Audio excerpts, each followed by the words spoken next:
जब समंदर की सरफेस का टेम्परेचर 27 डिग्री सेल्सियस के आसपास होता है, पानी भाप बनकर आसमान में उड़ने लगता है। मेडिटेरियन सी से होती हुई वेस्टर्लीज हवाएं इस पानी के भाप को अपने साथ उठाकर हिमालयस तक ले आती हैं और फिर ये हवाएं ऊंचे ऊंचे हिमालयस के पहाड़ों के साथ टकराकर तेज बारिश और बर्फबारी करती हैं। वैसे तो 2 दिन पहले ही एडवाइजरी आ चुकी थी, बहुत भारी तूफान और बर्फबारी की, लेकिन रात के 11 बजे जब तेज हवाओं का तूफान आया और आसमान में गरजते हुए बादलों की आवाज सुनी तो मुझे यकीन हो चुका था कि कल कुछ तो होने वाला है।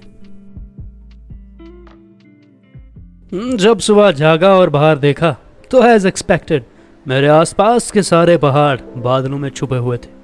बहुत बारिश हो चुकी थी और जमीन का टेम्परेचर 0 डिग्री से गिर चुका था।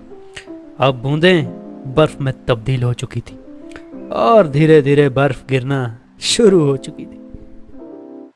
रेडी होकर ऑफिस को निकला तो याद आया मेरे पास छाता ही नहीं है। अगर छाता होता तो ये एहसास भला कैसे होता। बर्फ की बूंदें मेरे शरीर पर जैसे कि आसमान से कोई फूल बरसा रहा है। ये वही पानी की बूंदें हैं जो मेडिटेरियन सी से उड़कर आज मुझ पर और इस पूरे शहर पर बरस रही हैं। मुझे छूकर ये फिर दोबारा समंदर में मिल जाएंगी और शायद जब तक ये वापस आएंगी हजारों साल बीत चुके होंगे। अब जोश खत्म हो रहा था गाइस, हाथ सुन्न हो रहे थे, सांस लेने में नाक में पेन हो रही थी और सर ठंडा होने की वजह से सर में दर्द होने लगी थी। मैंने ऑफिस में बरकत जी को कॉल लगाया और वो मुझे पिक करने आ गए। तो गाइस बर्फ पड़ रही है बाहर, हमारे साथ यहाँ पे बरकत अली जी आ चुके हैं। हमें लास्ट टाइम जब मैंने लाइव बर्फ गिरते देखी थी तब मैं अपने गांव में था और ये लगभग 10 साल पहले की बात है। हमारे गांव में एक कहावत है कि जब भी चिड़ियां झुंड बनाकर गांव की तरफ आती हैं वो अपने साथ बर्फ ले आती हैं। खैर अब मैं ऑफिस पहुंच चुका था और छत पे कोई नज़र आ रहा था तो मैं भी चला गया और इस खूबसूरत नज़ारे को रिकॉर्ड करने लगा। जब हाथ फिर से अकड़ने लगे तो थोड़ी आग सेक ली और फिर से हम छत पे चले गए। अब मुझे लगा आपको आसपास का नज़ारा दिखा लेता हूँ। कलैनी हो या फिर वो जगह जहाँ हम लोहड़ी मनाने गए थे, सब पूरी तरह सफ़ेद चादर के नीचे ढके हुए थे।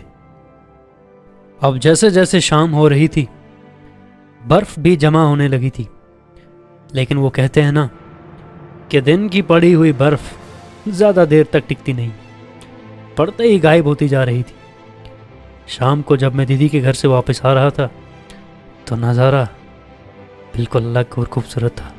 अब सुबह जागते ही देखा तो खलैनी के ऊपर वाली चोटी या फिर काश्तीगढ़ के ऊपर ये पीक या फिर डोडा के पीछे का ये पहाड़ और उसके साथ वो पहाड़ जहाँ हम लोहड़ी बनाने गए थे उसके पीछे वाला पहाड़, चारों तरफ हर एक पहाड़ बर्फ़ की चादर तले दबा हुआ था। और फिर जब मैंने चिनाब को देखा तो मेरे दिल में ख्याल आया, खैर वो तो दिमाग में ही आता है कि ये सारी बर्फ़ पिघलने के बाद चिनाब के साथ होती हुई दोबारा अरेबियन सी में चली जाएगी और उसके बाद शायद ओशन करंट्स से होती हुई मेडिटेरियन सी में मिल जाएगी।